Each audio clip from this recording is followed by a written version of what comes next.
नमस्कार मित्रांनो, स्वागत आहे तुमचं पुन्हा एका नवीन व्हिडिओमध्ये. मित्रांनो, काही दिवसांपूर्वी एका स्त्रीनं द्वितीय विवाहाबद्दल प्रश्न विचारला होता.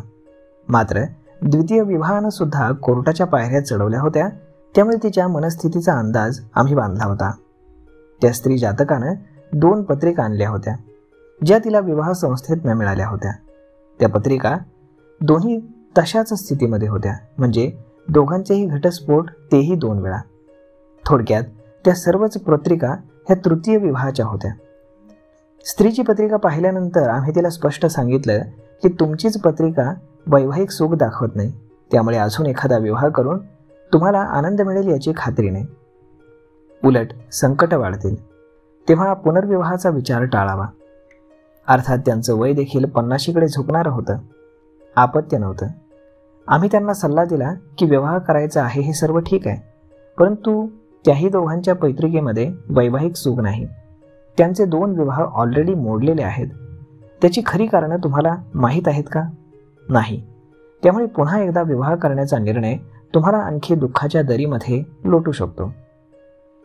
एखादी मोठी महादशा असेल आणि ती वैवाहिक सुख देत नसेल तर त्यामध्ये पहिला नाही, दुसरा नाही तर तिसरा सुद्धा विवाह मोडण्याची दाट शक्यता असते.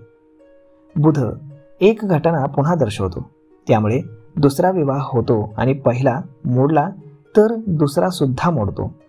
कारण दशेच्या स्वामींचीच संमती नसेल तर विवाह टिकत नाही. अनेकदा प्रथम विवाह मोडतो आणि दशा बदलते, ती विवाहाला पूरक असते, म्हणून द्वितीय विवाह होतो. अर्थात त्यामध्ये वैवाहिक सुख मिळेलच याची शाश्वती देता येत नाही, परंतु विवाह मात्र होतो. विवाह हा नुसता वंशवेल वाढवण्यासाठीच होतो असं नाही, तर अनेक घरगुती समस्या, आर्थिक मानसिक विवंचना असतात, त्यासाठी देखील केला जातो. आपल्या जोडीदाराची साथ आपल्याला आवश्यक वाटते आणि 50च्या आसपास जर आले आणि त्यात जर आपल्याला वाटलं की विवाह करावा तर त्यात काही चुकीचं नाही. पण जीवाचा आटापिटा केला म्हणजे विवाह होतो असं नाही, तो नशिबामध्ये असावा लागतो. स्त्री जातकाला ह्या दोन्ही पत्रिका अशा अनुकूल नाहीत हे सांगितल्यानंतर त्यांचा स्वर जरा उदास झाल्याचं मला जाणवलं. पण आहे ते स्वीकारायला हवं हे त्यांना आम्ही समजावून सांगितलं. काही वेळानं त्यांनी आम्हाला पुन्हा फोन करून मग आहे तोच दुसरा विवाह टिकवावा का, तो प्रयत्न केला तर टिकेल का, हा प्रश्न विचारल्यावरती आमचं मन हे खरंच हे लावलं. काहीही करून एकटं राहायचं नाही, तशी मनाची तयारी नाही हे जाणवलं. आणि कशी असेल, एकटेपणा त्यांना सहन होत नव्हता आणि तो दूर करण्यासाठीच पुन्हा विवाह हा पर्याय त्यांच्या मनानं स्वीकारला होता. पत्रिकेतील मनाचा कारक चंद्र सैरभैर झाला होता, एकटा पडला होता आणि म्हणून कुणाची तरी साथ सोबत शोधत होता. परंतु महादशा स्वामी सुखाची कुठलीच नांदी करताना दिसत नव्हता. दशेचा स्वामी विवाहासाठी असणाऱ्या नकारात्मक स्थानाचा अधिपती शुक्र हा बिघडलेला. ही स्थिती पुढे फार वर्षे अशीच राहणार होती, जोवर दशा संपत नाही तोवर. दुर्दैवानं त्यांची पुढची दशा सुद्धा जवळपास अशीच म्हणजे विवाहाला अनुकूल नसणारी होती. कितीही वाईट असलं तरी हे सत्य आहे आणि ते स्वीकारूनच पुढे जाण्यामध्ये शहाणपण आहे, हेच त्यांनी सांगितलं. एकटेपणा कुणी स्वतःहून स्वीकारत नाही. ती परिस्थिती अनेक कारणांमुळे आयुष्यामध्ये निर्माण होत असते. आज समाजामध्ये अनेकविध प्रश्न आहेत, पण त्यातील सगळ्यात मोठा प्रश्न जो भेडसावतो, अनेक आजार तो जन्माला घालतो, तो म्हणजे एकटेपणा. कुणाची तरी साथ हवी, एकटे राहणं सोपं नाही, म्हणून विवाह करण्याची इच्छा मनात येते.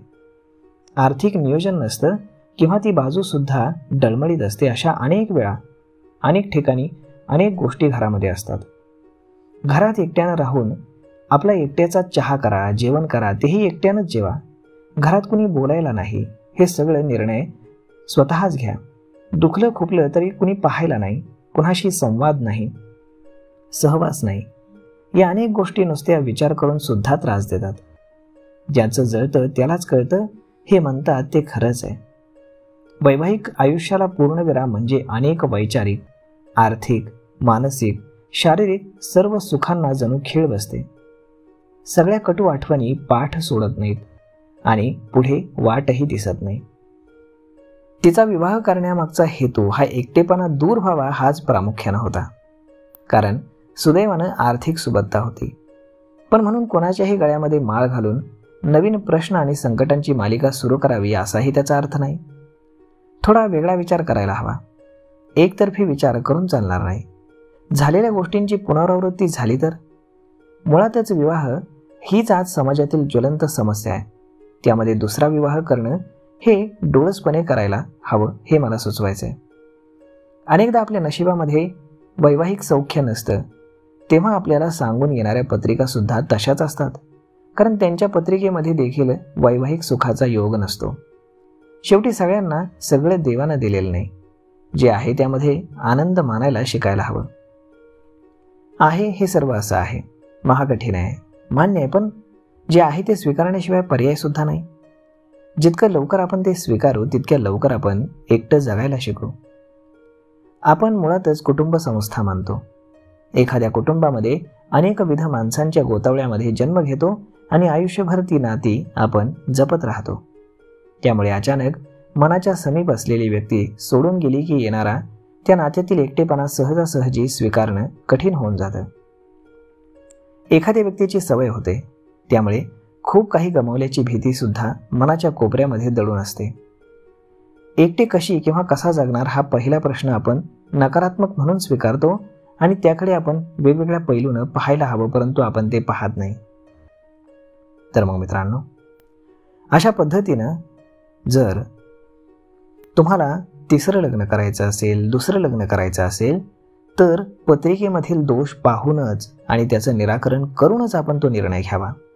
कारण फार जास्त शक्यता असते की जेव्हा तुम्ही दुसरं किंवा तिसरं लग्न करायला जाता तेव्हा त्या पत्रिकेमध्ये मोर दॅन 90% हे वेगवेगळे दोष असतात.